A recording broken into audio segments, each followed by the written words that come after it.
ওয়ালাকাদ কাররামনা বানি আদম وحملناهم في البر والبحر ورزقناهم من الطيبات وفضلناهم على كثير ممن خلقنا تفضيلا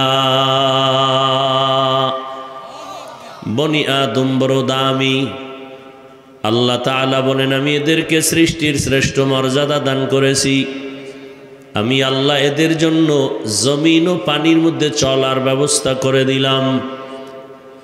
মানুষের মতো দামি আমি আল্লাহ কোনো প্রাণী সৃষ্টি করি নাই।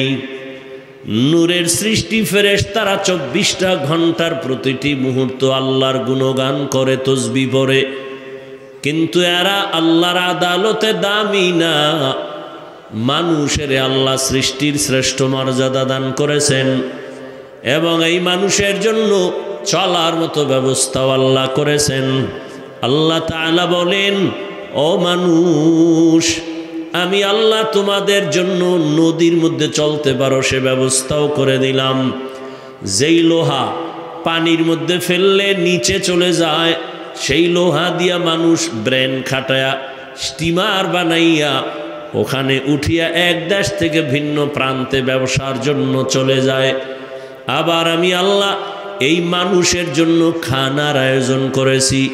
আমি পিপিলিকার খানাও দেই, আমি আল্লাহ জঙ্গলের প্রাণীর খানাও দেই, উড়ন্ত পাখির খানাও আমি আল্লাহ দেই, আমি আল্লাহ পাক মানুষেরও খানা দেই। আলহামদুলিল্লাহিল্লাযী জাআলাশ শামসা ওয়াল কমারা বিহিসবান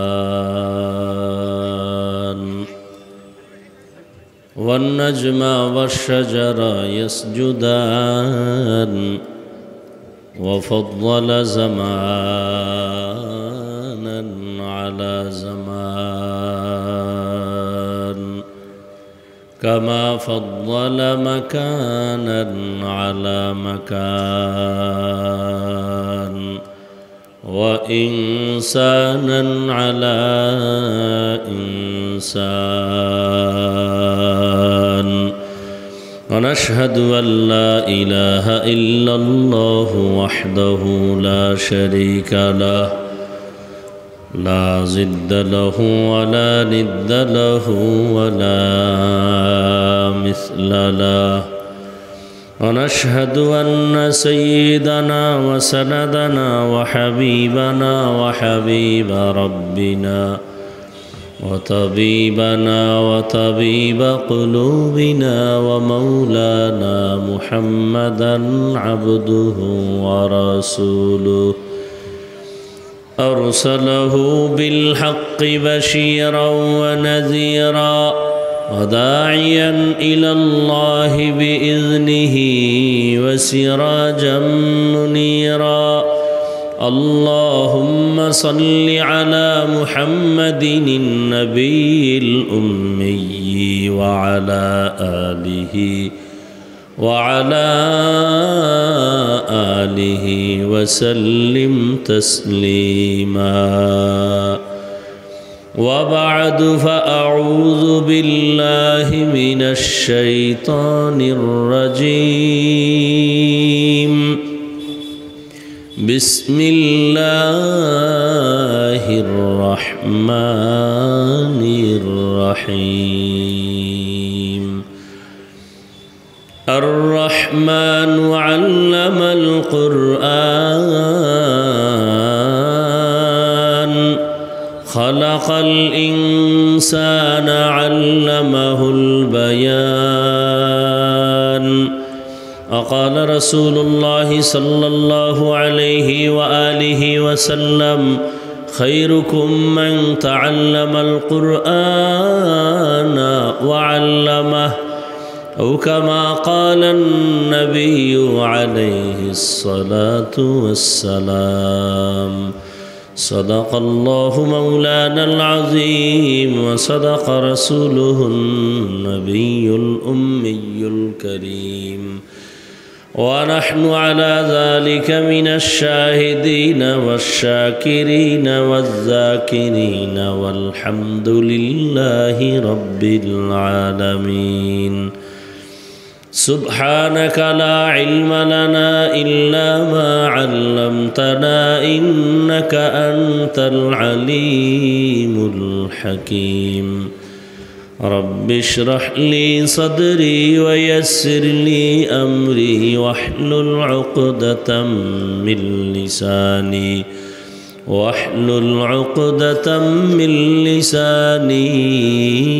يفقه قولي درفشانی نے تیرے قطروں کو دریا کر دیا درفشانی نے تیرے قطروں کو دریا کر دیا دل کو روشن کر دیا آنکھوں کو بینا کر دیا दिल को रोशन कर दिया आँखों को बीना कर दिया हकीकत खुल जाएगी बवक़्त इम्तिहान तेरे हकीकत खुल जाएगी बवक़्त इम्तिहान तेरे कि सुस्ती में या मेहनत में गुजारी ज़िंदगी तूने कि सुस्ती में या मेहनत में गुजारी ज़िंदगी तूने मोहम्मद ने आकर कुफर को मिटाया मोहम्मद ने आकर कुफर को मिटाया कुफर को मिटा कर सदाक़त बताया कुफर को मिटा कर सदाक़त बताया रहमान हलेन तिनी আল্লামাল কুরআন কোরআন শিক্ষা দিলেন যিনি খালাকাল ইনসান রহমান হলেন তিনি মানুষ সৃষ্টি করলেন যিনি আল্লামাহুল বায়ান রহমান হলেন তিনি বয়ান শিক্ষা দিলেন যিনি নবীজি বলেন খায়রুকুম মান তাআল্লামাল কুরআন ওয়া আল্লামা পৃথিবীতে তারা সর্বশ্রেষ্ঠ যারা কোরআন শিখে অন্যদেরকে শিক্ষা প্রদান করে এদের থেকে দামি আর পৃথিবীতে কোনো মানুষ নাই যারা ডাইরেক্ট কোরআন শিখে আলিফ বা তা শিখে এরাও ওই শ্রেষ্ঠত্বের অন্তর্ভুক্ত অথবা যারা কোরআনের তরজমা শিখে অথবা মাদ্রাসাগুলোতে কোরআন শিখার জন্য আগে উর্দু ফার্সি আরবি গ্রামার পড়তে হয় এ কারণে এরাও শ্রেষ্ঠ মজলিস বা উম্মতের কাতারের মধ্যে শামিল শুধু তাই না এই মজলিসটাও এই হাদিসের মেজদাক যেহেতু এখানে কোরআন হাদিসের আলোচনা হবে শিক্ষা যা জানি না জানবো জানার পরে আমলের জন্য চেষ্টা করব হাদিস অনুযায়ী এই মজলিসটাও বড় দামি কেমন দামি নবীজি বলেন বাসার থেকে যখন বান্দা বের হয়ে গেল কোরআনের মজলিসে উলামায়ে আহলে হকের মজলিসে আল্লাহ পাক প্রত্যেকের সাথে ৭০,০০০ রহমতের ফেরেশতাকে কাফেলা বানায় দিয়েছেন এবং এখানে আসা মাত্রই জীবনের সমস্ত গুনাহ আল্লাহ ক্ষমার ঘোষণা দিয়েছেন তো এই বরকতি মজলিসে আল্লাহ আমাদেরকে বসার তৌফিক দান করেছেন এজন্য আরেকবার শুকর আদায় করি আলহামদুলিল্লাহ এক অপরাধী যুবকরে থানায় নিয়ে পুলিশে আটকাইয়া বেতের বাড়ি দিয়া শুরু করলো এমন বেতের বাড়ি দিল কিন্তু কান্নার কোনো চিহ্নই নেই আর এই মজলিসটা তো ওই মজলিস যেখানে আল্লাহর প্রিয় বান্দারা বয়ান করেন আর মানুষ বসে বসে চোখের পানি ছেড়ে কান্না করে ওকে কারো মারতে হয় না এটা তো সেই মজলিস যে গুনাহ নিয়ে মানুষ ঢুকে গুনাহমুক্ত হয়ে বের হয় কেন এই সমস্ত ফ্যাশন এ কারণে ওয়াজ বাড়লেও হেদায়াতের খাতা শূন্যের কোঠায় থেকে যাচ্ছে আজকে এখানে আপনারা যারা বসছেন সবাই কিন্তু মুসলমান সবাই নবীর উম্মত আমিও মুসলমান। আপনার আমার আল্লাহ এক, নবী এক, কোরআন এক, কাবা এক, ধর্ম এক, কালেমা এক, দুনিয়াতে আসছি তাও এক, বিদায়বেলা কাফনের সংখ্যা পুরুষের 3, মহিলার 5 তাও এক, কালারও এক, কবরের সাইজ এক, প্রশ্ন 3টা তাও এক। তা আপনাদেরকে বয়ান করব কেন? আপনারা আল্লাহ চিনেন, নবী চিনেন, কোরআন হাদিস সব জানেন, বুঝেন। বয়ান তো করব হিন্দুদেরকে, খ্রিস্টানদেরকে, ইহুদিদেরকে, যারা আল্লাহ চিনে না, নবী চিনে না, কোরআন বুঝে না। আপনাদের বয়ান করব কেন? অথচ আপনাদের পিছনে সময় দিতে দিতে 12 মাস কিসের রৌদ্র আর বৃষ্টি, দিন রাত পাগলের মতো দৌড়াচ্ছি। শুধু আমি, হাজারো লাখো আলেম, দাওয়াত ও তাবলীগওয়ালাদের মেহনত, পীর মাশায়েখের মেহনত, জুমার খতিব ও ইমামের মেহনত, বক্তাদের মেহনত, এরপরেও আমলের খাতা শূন্য। না, আপনিও মুসলমান, আমিও মুসলমান। যেটা একটু আগেই বললাম, আপনার আমার আল্লাহ এক, নবী এক, কোরআন এক, কাবা এক, ধর্ম এক, কালেমা এক। অথচ আমি টুপি মাথায় না দিলে লজ্জা পাই, আর আপনি টুপি দিতে লজ্জা পান। মানে কেমন মুসলমান? চিল্লাবেন না, সময় কম, আমি বলছি কথা বুঝেন। চিল্লাচিল্লির মজলিস এটা না। চিৎকারের মজলিস আছে আলাদা, সেখানে চিৎকার দিবেন, আওয়াজগুলো জমা রাখেন। নাস্তিক বাতেল জালেমদের বিরুদ্ধে আবার আন্দোলন করতে হবে, সেই সময় আওয়াজ লাগবে, জমা রাখেন। বুঝেন না কথা? ওয়াজ মাহফিল বন্ধ করতে আসলে ওই জালেমের বিরুদ্ধে আন্দোলন করতে হবে। বুঝেন নাই? মসজিদের ইমাম আলেম এদের সাথে বেয়াদবি করলে ওই জালেমের বিরুদ্ধে আবার আন্দোলন করতে হবে। আল্লাহ সব ভাইকে হেদায়াত দান করেন। এই জুলুম আমাদের সমাজে চলে না না বন্ধ হয়ে গেছে? এই সত্য কথাটা স্বীকার করেন, এই জুলুম চলে না। কেন চলে জানেন? এদেশে মাদ্রাসা কম। জবাব দেন, যেটা দরকার সেটা বলেন। এদেশে মাদ্রাসা কম, মসজিদ কম, তাবলিগ কম, পীর মুরিদি কম, আলেম ওলামা কম। এরপরও কেন আপনারা দুর্বল? কারণ কি? ওয়াজে বাধা দেওয়ার সাহস পায় কিভাবে? মসজিদের ইমামের সাথে বেয়াদবি করার সাহস পায় কিভাবে? এর একমাত্র কারণ শিয়ালের হাতে মুরগি আমানত। কার সাথে? শিয়ালের কাছে মুরগি দিয়ে যদি বলেন 3 দিনের আমানত, শিয়াল পণ্ডিত বলে দোয়া ওসাই, ক্ষমা ওসাই, 1 দিন না 1 সেকেন্ডও না, জিন্দা কেন, মরাও দেওয়া হবে না, এটা বিসমিল্লাহ সারা আমার পেটে ভর্তা হয়ে আছে। তো শিয়ালের কাছে মুরগি রাখলে যা হয়, ধর্মের চাবি সুদখোর, ঘুষখোর, হারামখোরের কাছে থাকলে তো তাই হবে। সুদখোর, ঘুষখোর, হারামখোরের হাতের মধ্যে ধর্মের চাবি দিছে কারা? জিব্রাইল। কে দিছে? আমরা বলতে লজ্জা লাগে না? ভোটের আগের রাত্রে টাকার নামে পচা পায়খানা খাইছো, লজ্জা লাগে নাই? এ জাতির কপাল। ভালো করে লিখে রাখো, 2-4টা কথা যা বলবো লিখে রেখো। তোমরা তো জ্ঞানী সবাই, যুবকদেরকে বলছি, সবাই শিক্ষিত মানুষ। আমরা টুপিওয়ালারা বোকা, আর আমি হাফিজুর রহমান তো আরও নাম্বার ছাড়া। কারণ আমার এলেম নাই, আমল নাই। তুমি বলবা কেন? আমিই বলতেছি তোমার কথাটা। আমার এলেম নাই, আমল নাই, কেচ্ছা কাহিনীর ওয়াজ করি, এটা তুমি বলে বেড়াও আর আমিও বলি। কিন্তু প্রশ্ন করতে মনে চায়, তুমি জানো আমার এলেম আমল কিছু নাই, কেচ্ছা কাহিনী বলি, তুমি আসছো কেন? তুমি জানো না আমার কিছু নাই, এরপর আসছো কেন? তো বোকাদের 2-1টা কথাও শুনো, কামে লাগেনি। দেখো, তুমি তো বুদ্ধিমান হইয়া দাড়ি রাখতে পারলা না, নামাজ পড়তে পারলা না, মা বাবার খেদমত করে দোয়া নিতে পারলা না, সারা রাত মোবাইল হাতে নিয়ে জেনা জেনা জেনা, চোখের জেনা, কানের জেনা। এখন তুমি সারাদিন এইরকম বিরোধিতা করলেও বা কি, না করলেও বা কি? তোমার কথায় কান দিয়ে তো আর আমাদের লাভ নাই। ওই টাইম দরুদ শরীফ পড়ব, লাভ আছে। তুমি কি করলা? আল্লাহ হেদায়াত না দিলে কি করার? কপাল যদি পুরিয়া যায়, তো আমি হাফিজুর রহমান কেন আর মক্কা মদিনার ইমাম কেন? স্বয়ং রসুলেও বয়ান করলে কপালে কালেমা জুটে না।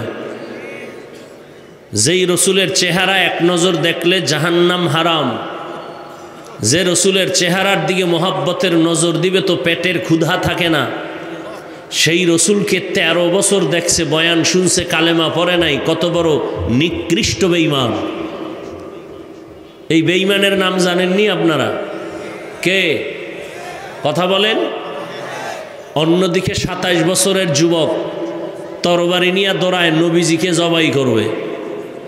তরবারি নিয়ে নবীর সামনে এসে চেহারা মোবারকে তাকাইয়েই তরবারি ফালায় বলে, ইয়া রাসূলুল্লাহ মাফ করে দেন, কালেমা পড়ায় দেন। এর নাম কফাল। এর নাম কি? কফাল। 13 বছর নবীর বয়ান শুইনাও কালেমা পড়ে না, এও মানুষ। আর নবীকে জবাই করতে এসে 27 বছরের যুবক কালেমা পড়ে, সেও মানুষ। দিনাজপুরের মাঠে যারা বসা সবাই মানুষ।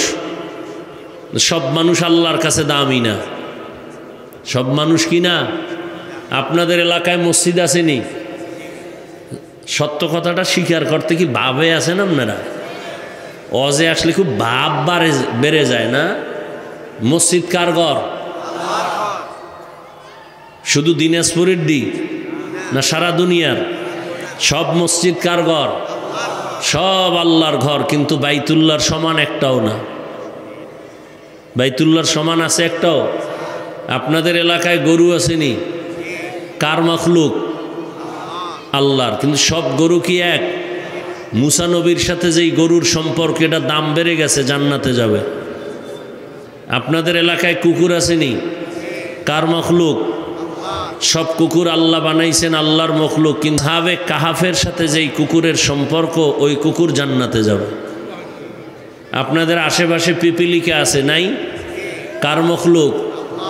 কিন্তু সুলাইমান নবীর সাথে যেই পিপিলিকার কথা হয়েছে, এটার দাম বেড়ে গেছে, জান্নাতে যাবে। ব্যবধান আছে না নাই? উট আর উটনি আছে সমাজে, অভাব নাই। কিন্তু নবীজির বাহন যে উট হয়েছে, এটার দাম বেড়ে গেছে, জান্নাতে যাবে। সবাই আপনারা মানুষ, আল্লাহর কাছে সব মানুষ দামি না। যার কাছে ঈমান আছে সে দামি। সব ঈমান আলারা দামি না। ঈমানওয়ালাদের মধ্যে যাদের আমল আছে তারা দামি। বলে সব আমলওয়ালারা দামি না।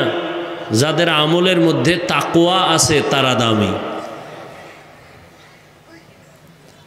আল্লাহ সবাইকে হেদায়াত দান করে।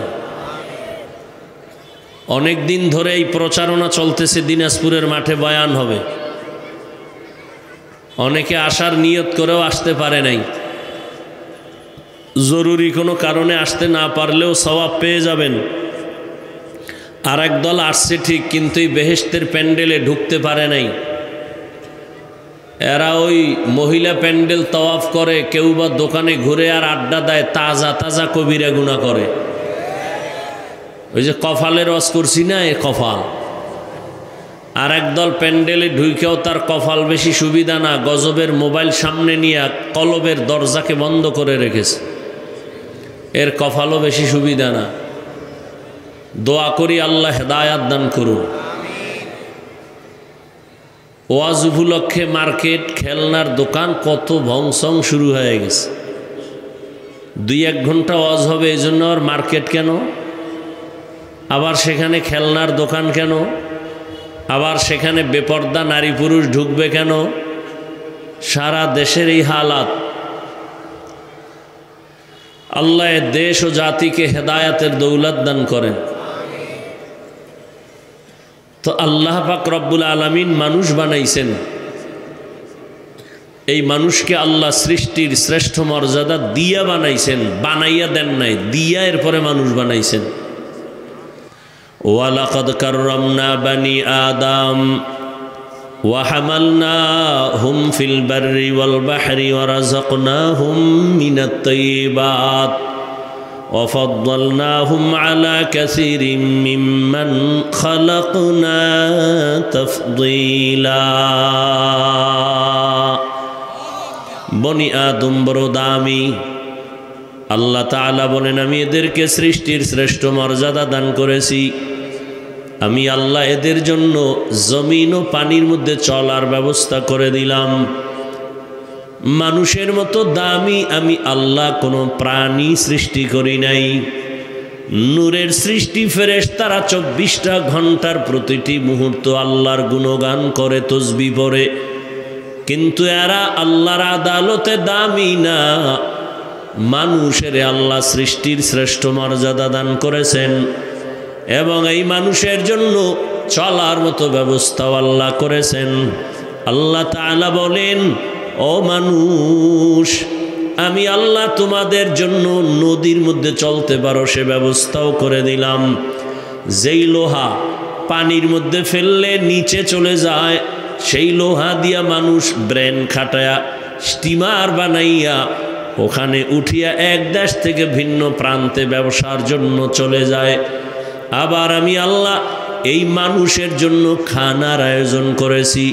আমি পিপিলিকার খানাও দেই, আমি আল্লাহ জঙ্গলের প্রাণীর খানাও দেই, উড়ন্ত পাখির খানাও আমি আল্লাহ দেই, আমি আল্লাহ পাক মানুষেরও খানা দেই। তবে দুনিয়ার মানুষের জন্য যে খানা, এরকম পিওর খানা জমিনে আমি আল্লাহ কাউকে দেই না। পিপিলিকাও খায়, নদীর মাছের খানাও আল্লাহ দেন, কিন্তু মানুষের খানা বড় প্রিয়, বড় সুস্বাদু, বড় হালাল এবং বড় মজার, এবং খানাগুলো বড় দামি এবং পবিত্র। এরকম পিওর পবিত্র খানা দুনিয়াতে আল্লাহর কাউকে দেন না। মানুষের এই খানাটা আল্লাহ কাভার করে দিয়েছেন। বান্দা তুমি ভাত খাইবা, চালটা কাবারে লাগায় দিলেন। তুমি রুটি খাইবা, আল্লাহ গমটাকেও কাবার করে দিলেন। ও বান্দা তুমি তরকারি খাইবা, আল্লাহ তাআলা এটাকে কাবারিং করে দিলেন। তুমি ফল খাইবা, এটাও আল্লাহ কাবার করে দিলেন, যাতে করে ময়লা পরে তোমার পেটের মধ্যে গিয়া ডিস্টার্ব না হয়। আল্লাহর পক্ষ থেকে বান্দার উপরে কোনো ঝামেলা নাই।